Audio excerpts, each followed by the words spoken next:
Welcome to Stand Up for Doctors. I'm your host, Kim Downey. Thank you very much for joining us. I'd like to welcome Dr. Yashika Dooley and Manjit Obhrai. Thanks for joining us today, Yashika and Manjit. It's a pleasure. Thanks for having us. You're welcome. And by way of a brief introduction, Dr. Yashika Dooley's training is as a urogynecologist and now as the doctor's life coach. We initially connected back in the fall and we were going to have a chat, and Yashika reached out again in January and we had a terrific conversation. And Yashika shares that she struggled for years with procrastination, self-doubt, and speaking up as a Black woman physician, and that there's a better way that's simple and doable and does not require you to leave medicine. And I love that because I need doctors. So thank you for your work in this area, Yashika. Of course. And Manjit is joining us from the UK. And he's an experienced clinical leader specializing in supporting career and senior doctors, including developing leadership skills using mind and body and coaching the person and not the problems. I really love that. I love the way you say that. And we too initially connected last fall, and Manjit has patiently been waiting 6 months for this conversation. So thank you for your patience. It's lovely talking to you. It's lovely. Thank you. You for as inviting well. us. Thanks. So today we'll be talking about Yashika's journey and her best suggestions to support her colleagues. And Manjit will talk about the role of kindness in healthcare, which is just so important. So as we get started, we'll start with Yashika. What would you most like our audience to know about you as we begin our conversation?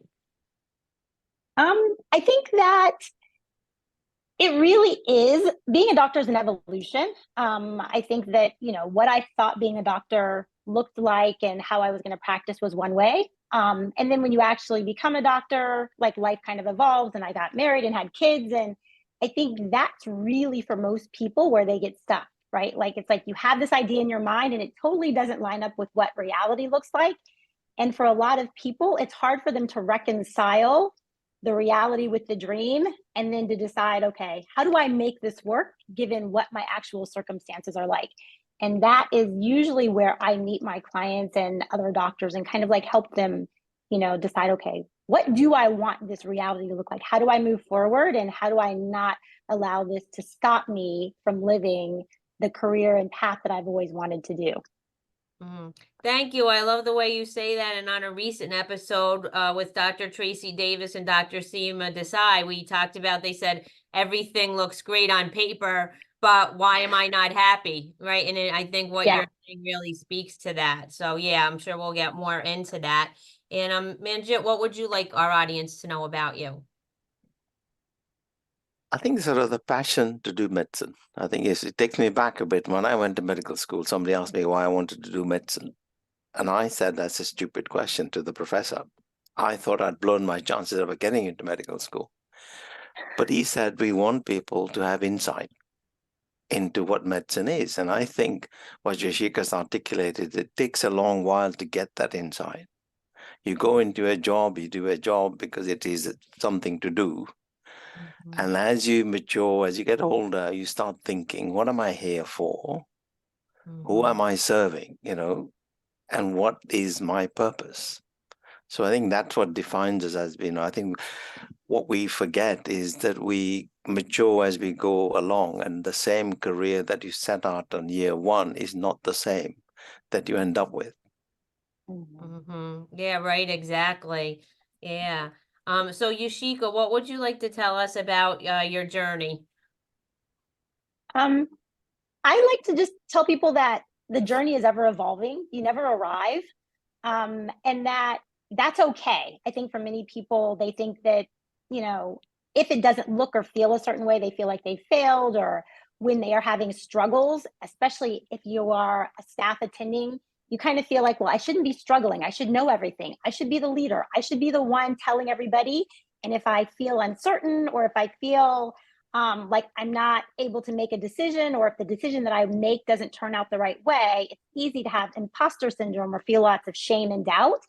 And I just tell people that's part of it. Like, we are still human. I just happen to be a human that's also a doctor, but I'm also trying to do all these other roles, and being a doctor is just one part of my life, not my entire life.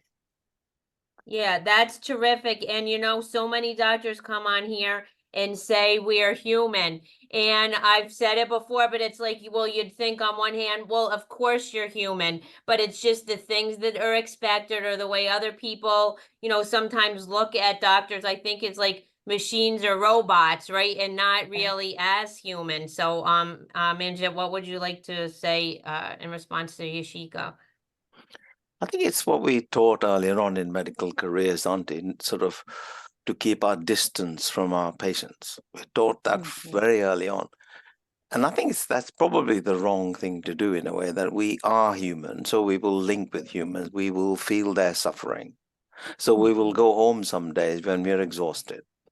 Empathy runs out after a while unless you start looking after yourself. So I think it's acknowledging what Yashika articulated very well, is this vulnerability that we're not infallible. We are fallible. We will make mistakes, not because we are cavalier or whatever. We will make mistakes. And how do we often forgive ourselves for making those mistakes, not feel the shame and the guilt that Yashika mentioned? How do we now go beyond that?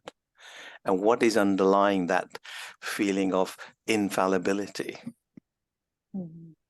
Right, for sure. And I'm so glad that doctors are talking about it these days, because that's part of it, right? Is when I always say when another doctor when a doctor shares their story, another doctor feels less alone. So Yashika, I don't know if you'd like to speak at all to a little how you ended up transitioning from clinical care. So I still do clinical care, but my transition started really when I had two little kids, and being a surgeon, I was really just finding it difficult to show up fully in every space. I always felt like I didn't have enough time to be at work and to do that really well. And then when I get home, I didn't have enough time at home to do that really well. And really started trying to be like, okay, what do I need to do different?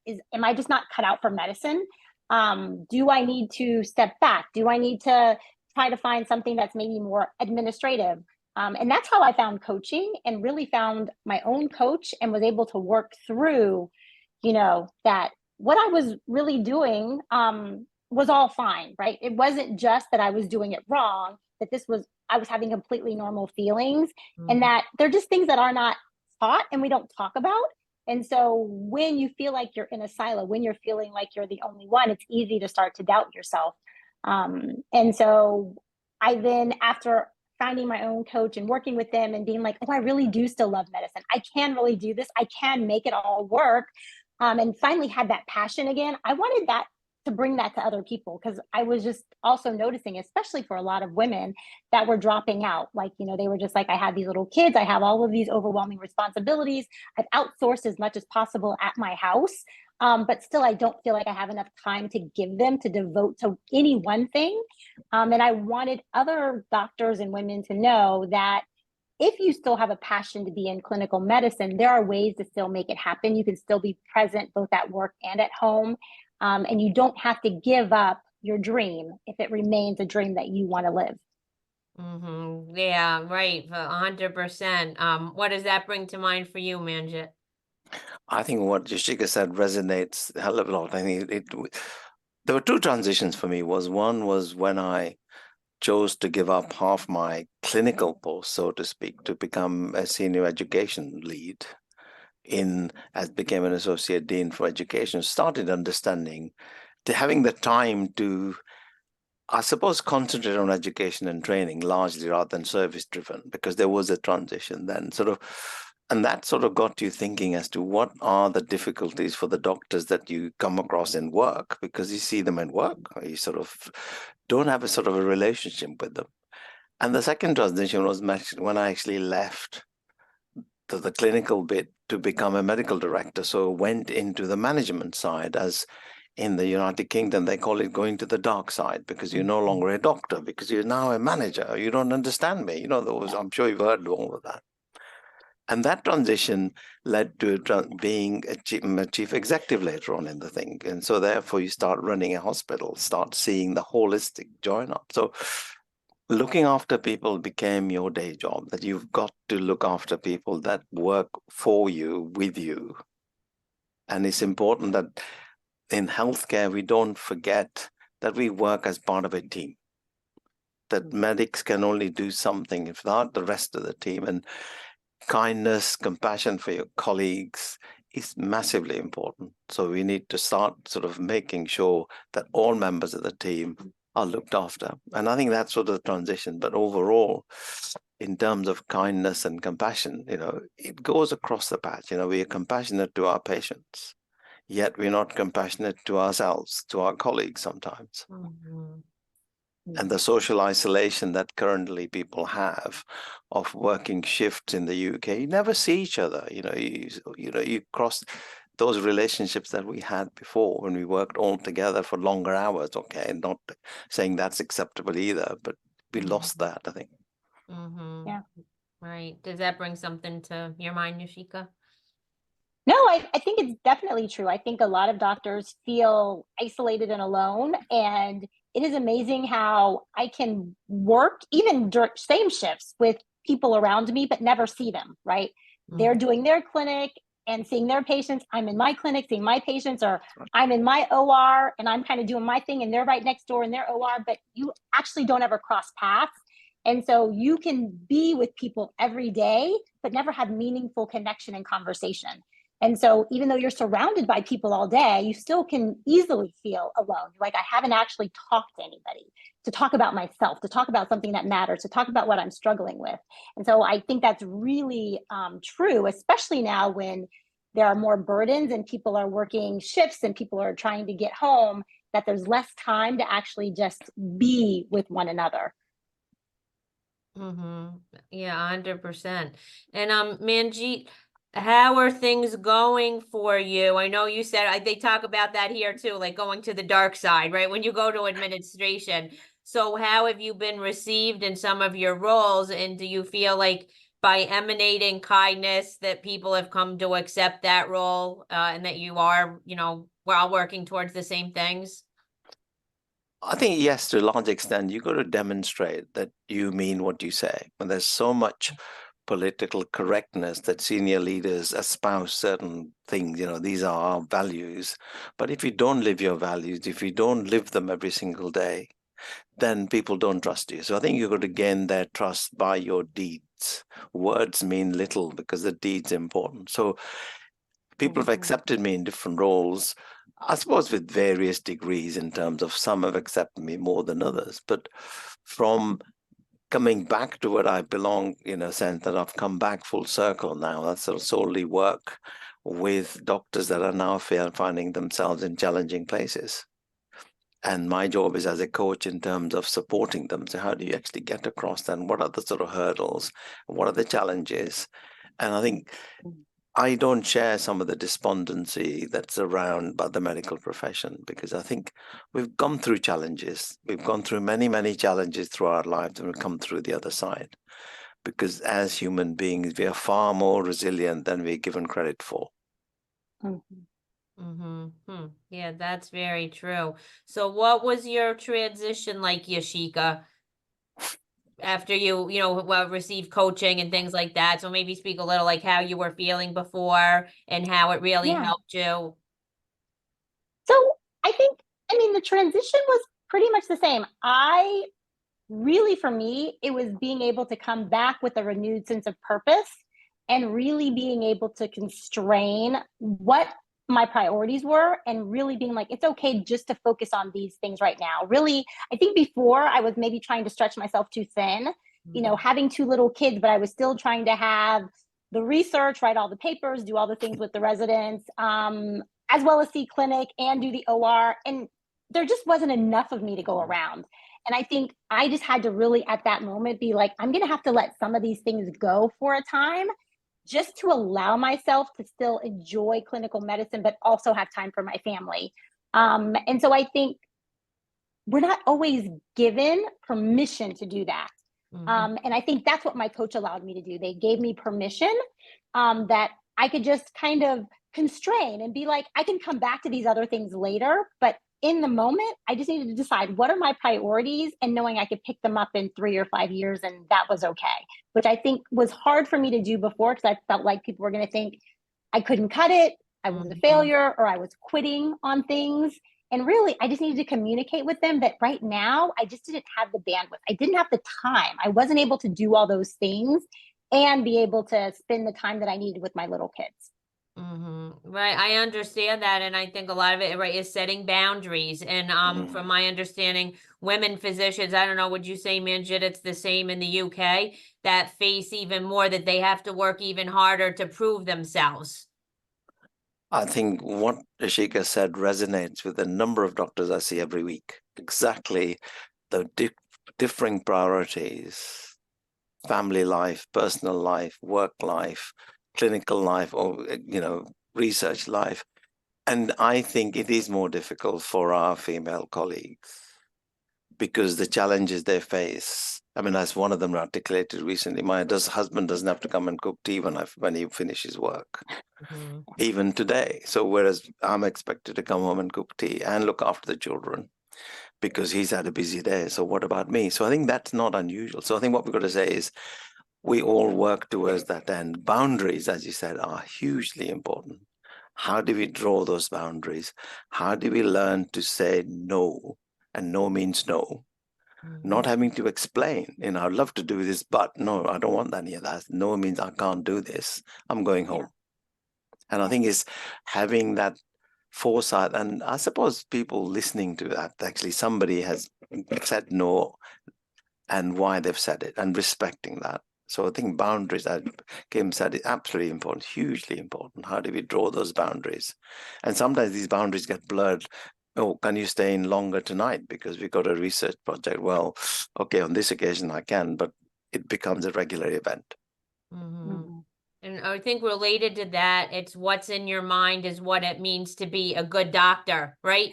And you can be a good doctor without being everything to all people. So maybe you could both, I see you both grinning and nodding your head. So Yashika, I'll let you both speak to that.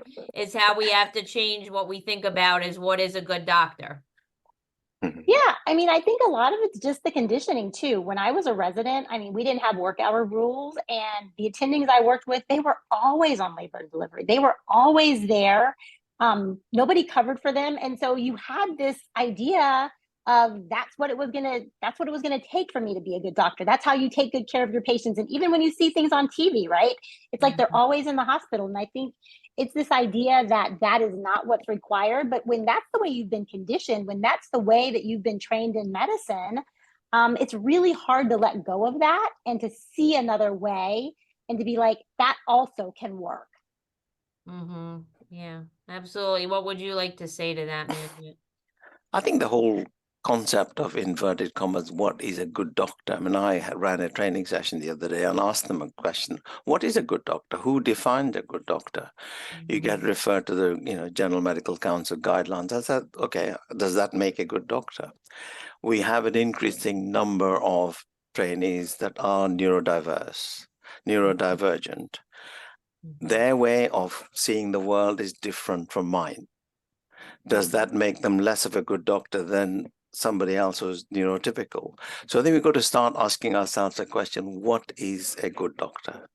Who defines it? In whose eyes? And I think these comparisons are constantly letting a lot of people down. I think some of the despair in the NHS, particularly here, is this definition of what a good doctor is. As you said, the television typified models are always in the hospital, always working late, always apologizing to their partner, say, I won't be home tonight because I'm working. And we want to say, this is what people watch. But real life is different. Right. And at what cost to themselves? So interestingly, I've had multiple articles published on Kevin MD, and the first 4 I submitted on my own. And since then, they've all been collaborations, mostly with physicians. And the third one, I wanted to do a gratitude article to my doctors who had in different ways gone above and beyond. I've had cancer a few times in the last few years, and I spotlighted them. And because they're really incredible, then though, more recently, when we've had these kinds of conversations, I was almost wondering if in a sense, like, of course it's good. And of course, I'm sure they appreciated that. But by the same token, you don't necessarily want them going above and beyond because that could be a strain, like that it's okay. You know what I mean? Like, what's a good doctor, what's a great doctor, and if they're I'll just give some random examples, like say they're calling you at 10 o'clock at night, right, with lab results. You're grateful that they did, but does that mean they should be calling you at 10 o'clock at, like, for their own well-being? So if you guys want to speak to that. Yeah, I think it depends. I mean, there are times where if I'm working and I'm on call, I don't mind working into the evening because I'm on call and it's what I'm doing, right? But I think that it is a problem if I am supposed to be spending time with my husband, or if I'm supposed to be spending time with my kids, and instead of being present with them, I'm doing something else. And so I think that's one of those things that everybody has to kind of decide how they want their life to look, what works best for them. And there is no one right answer, right? It's like, what works best for you and your family. And so it really has to be in alignment. So I never tell people this is the right way to do it, this is the wrong way to do it. It's like, but why are you doing it? Are you doing it because you're trying to prove something, or are you doing it because it really is what you think is the right thing for the patient? And sometimes calling people at 10 p.m. because you have important information that needs to be shared, even if I am at home, that is the time to do it, right? And it's in alignment with giving good clinical care. And so I think it's like you have to just ask you have to ask yourself those questions and make sure you like the answers that you give yourself. Yeah, that's a very good answer. What do you have to say, Manjit? I totally agree. I think there is a tendency for some of our younger doctors to take their work home. They ruminate, they think about what they haven't done, they ring up, they check up, have I done this? What's the result of this? And that's where boundaries come in. You have done the best you can in that session that you were working. Now you're at home. If you start ringing up, it constantly says, oh, I forgot to do that test. And it constantly starts another set of ruminations. So one of the things we've got to be careful about is, what is the cost of all that to ourselves, to people around us? Who pays the cost? We do in the long term, because if you get burnout, if you suddenly start struggling, because self-care is so important. Self-care means being nice to yourself too sometimes, not being nice to everybody else who's around you. And that's not being selfish. Right, 100%. Right. Self-care is not selfish. Yes, that's true. So Yashika, what tips do you have that maybe you share with your coaching clients or your colleagues for longevity in medicine? I think the couple of big things are, don't compare yourself. Don't compare what your life looks like, what your day looks like. Don't start thinking, oh, they're able to do so much more. I think for many physicians that puts them in a bad place. And also, just because of what you see on the outside doesn't mean that you have any idea of what's going on the inside. And so people can have a great facade, but it doesn't mean that they've got it all together. It doesn't mean that life is perfect. None of that. And I think also you just have to really be in alignment with what your priorities are. For so long, when you are in medical school, residency, and training, it's like the path has been given to you, and it makes it easy because all you have to do is really just check off the boxes. Once you become an attending, I think many people get lost because all of a sudden, nobody's affirming you. Nobody's telling you, okay, do this next thing. Nobody's kind of guiding you as to how to check the next box. And for many doctors, they're kind of like, well, who's going to tell me if I did this right or wrong?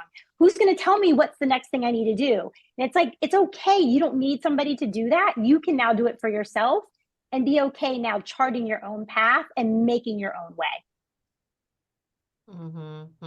That's great. What does that bring up for you, Manjit? I think Yashika mentions this managing transitions, managing transitions from one stage of your career to another, acknowledging that this discomfort is normal, that discomfort from one transition to another is absolutely normal, that you will get things wrong sometimes, and it's having the ability to forgive yourself. This honest thing is, yes, And also understanding there are people out there who will mentor you, coach you, support you only if you ask, because some people are afraid of volunteering because they don't know how that'll be perceived. Am I overly caring? So I think it's important that how do we manage our transitions, because they are critical, whatever stage in your career you are, particularly when you become a consultant. The buck stops with you. But there are people around. You're not alone. You're not alone. I think that's the key message, is there are people around. Right. Yeah, absolutely. I agree with that 100%. And just normalizing that whatever you're feeling is normal and other doctors are feeling it too. And I think finding a sense of community, like on LinkedIn, and that's how I met both of you. But there's a community, right, of doctors that are willing to talk about these things. And then they're like, oh, it's not just me. And just sharing that it is all normal, and to give yourself, grace and compassion and all of that is so important. So Manjit, I know that you wanted to speak a little more maybe to the role of kindness in healthcare, and how we're talking about for everybody, right? For colleagues, for yourselves, for your patients. I think kindness is free, costs nothing. Cost absolutely nothing, and all it takes is one word, two words, a few words, even a gesture. Makes a huge difference to whoever's in front of you. And need genuine kindness, not just sort of tick box stuff. And people will see through it, because I think we are human enough to sort of recognize when it's false. And the more you see what's around the healthcare, only this week somebody said, these managers don't care who I am. I'm just a number. I'm the person who empties the beds for them to put the next patient in. Now, if that is the perception, then the kindness has gone missing, hasn't it? This doctor is doing their best to create a so-called space for this patient in the emergency department, and yet not to be saying thank you. Gratitude, you mentioned earlier on, Kim, was hugely important. Thank you for doing that. Thank you for going the extra step. And I think all these attributes lead to kindness. How do you become, just kind to everybody who's around you? Costs nothing and means such a lot. That's all simply said. It's a simple gesture which will pay off in multiples. You're right. And I just recorded a recent episode with Amanda Hill and Eva Minkoff. And Eva says how it can take 5 seconds, either from the doctor or the patient. Like if the doctor says, I believe you, right? How that, could mean so much to the patient. Or if the patient says, thank you for trying to help me figure this out, right? Or thank you for spending this time with me. What did that take? 3 seconds. Yeah. What would you like to say, Yashika? No, I think it's a good reminder. It's so easy when you get busy or you're in your own head or you feel like you're doing something, that sometimes we just let those little customs and courtesies go, but they mean so much, because first, we're people, right? And I might be taking care of a person that's sick, but they're still a person. And always just reminding myself of that, and how can I see that person inside of them and really respect them? It just really just informs that entire relationship and helps just to build that trust, both with me and with the medical system. And I feel like when that happens, it's so much more satisfying for the doctor and the patient, because I've had everything from like incredible experiences with doctors to ones I perceived as traumatic. And I feel like we both lose something in that. And some of it, and I give them grace, thinking, well, maybe they're hanging on by a thread, but some of them you feel like they're wheeling out before they're even wheeling in. And they just don't make, when I try from my perspective, and I'm a healthcare professional myself, my background is in physical therapy. So I feel like I always try to make that connection. And sometimes it, like, quote unquote, falls on deaf ears or whatever. So then you're like, okay, I'll just finish up this visit, but there's like something lost, because when they talk about the sacredness of the doctor-patient relationship, there's really something to that. And I feel like when that connection isn't there, everybody loses. Yeah, absolutely. What you said at the beginning, Kim, was this: we are human. And is this human connection, human to human connection, forgetting the boundaries, forgetting the fact that I'm attending and somebody is in training, that they are human beings too. And the person in front of you as a patient is also a human being. How would that person perceive that information? How are you going to give it? So in every interaction, remembering the human to human connection, because that's what we do in our jobs, and the best connections are when you connect at a human level. Mm-hmm. Mhm. Yeah, absolutely, right. And that's why I think episodes like this are so fantastic, right? Because we're bringing doctors and patients together and talking about these things. And even if nothing else changes, if each human interaction, if we were able to bring that humanness and grace and compassion to each other, things would be better, right? Yeah, Even if nothing else changes. absolutely. Yeah. So yeah. So Yashika, do you have any top tips for your colleagues, from seasoned physicians to medical students, or even those considering med school? Yeah, I think kind of layering on to what Manjit said, you're not alone. You can reach out. There are so many people that want you to succeed and thrive. And so, but you do have to ask, right? It's really hard for people to know if you're struggling, or if there are problems that they can help with, if they don't know that you're suffering, and you don't need to suffer in silence. So I just say, connect with people, stay engaged, be kind, and really make sure that you are fueling your passions and making sure that you're in alignment. And it's okay if you have to kind of constrain a little bit, right? I think all of those things, because we don't hear them that much in medicine, and sometimes they're just assumed like, oh, you should just know that. I mean, of course I would reach out and help you, right? But sometimes you just have to remind people, I'm here. Do you need some? Can I help you with something? What do you want me to do, right? And so I think we just have to go that extra mile and just reach out to people and let them know that there's never a time where you should feel alone, that you have to do it alone, or that you should suffer in silence. Mm-hmm. For sure. Yeah. Manji, what would you like to add?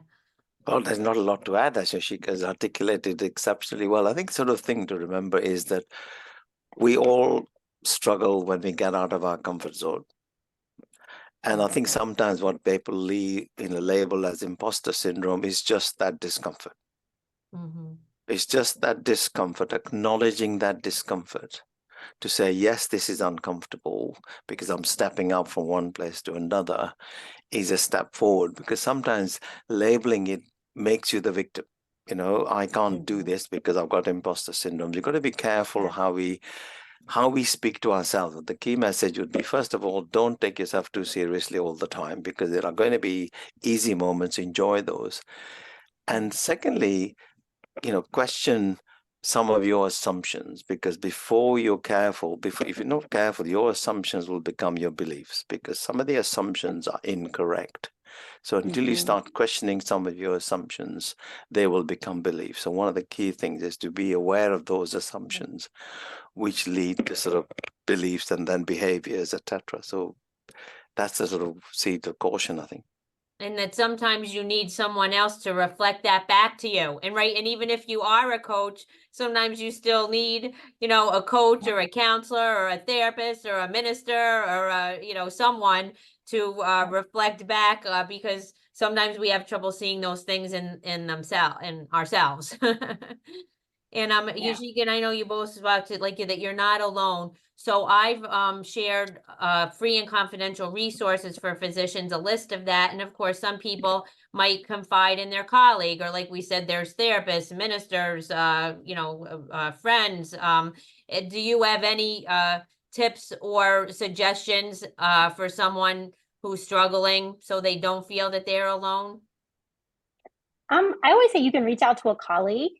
Just being able to talk to somebody can be very gratifying. But also, I think working with a coach or reaching out to some kind of coaching professional can also be very helpful, just for that reflection piece that you were talking about. I think there is so much when you don't see your blind spots, it's hard for you to make progress. And sometimes having a friend who also doesn't feel comfortable doing that can be challenging.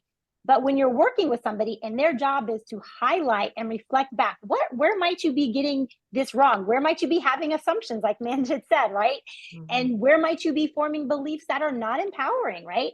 Having somebody to actively work with you through that process can give you so much more opportunities to succeed where you never thought were even possible. Mm. Yeah, I agree. And I think we've all experienced that. Do you have anything to add, Manjit? I think we need to be careful how we talk to ourselves, what sort of language we use ourselves. For example, a simple thing is, I am stressed compared to I feeling stressed. Feelings come and go.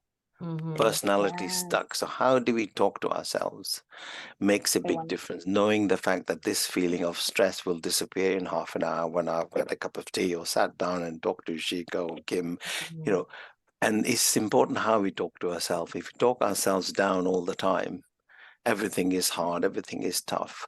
But there are people around who make it less tough, who make a difference. Come and sit down, have a cup of tea, for example, and creating natural breaks in your day for yourself, Right. and not feeling guilty that this is a break that I need. So I think self-care in simple modules, simple sort of, I suppose, episodes is important. Yeah, I agree. So thank you very much. So now I'd like to ask you how our listeners can get in touch with you. So Yashika, how can our listeners get in touch with you? Yeah, so I am at yashikadooley.com. That's YASHIKADOOLEY.com. You can also find me at Yashika on Instagram and LinkedIn. So I think those are the best ways. Hop in my DMs and we can start a conversation. Okay, terrific. And how about you, Manjit? Oh, I'm on LinkedIn. I don't have a website, or I'm contacted on my email address, which is manjit.obhrai@gmail.com.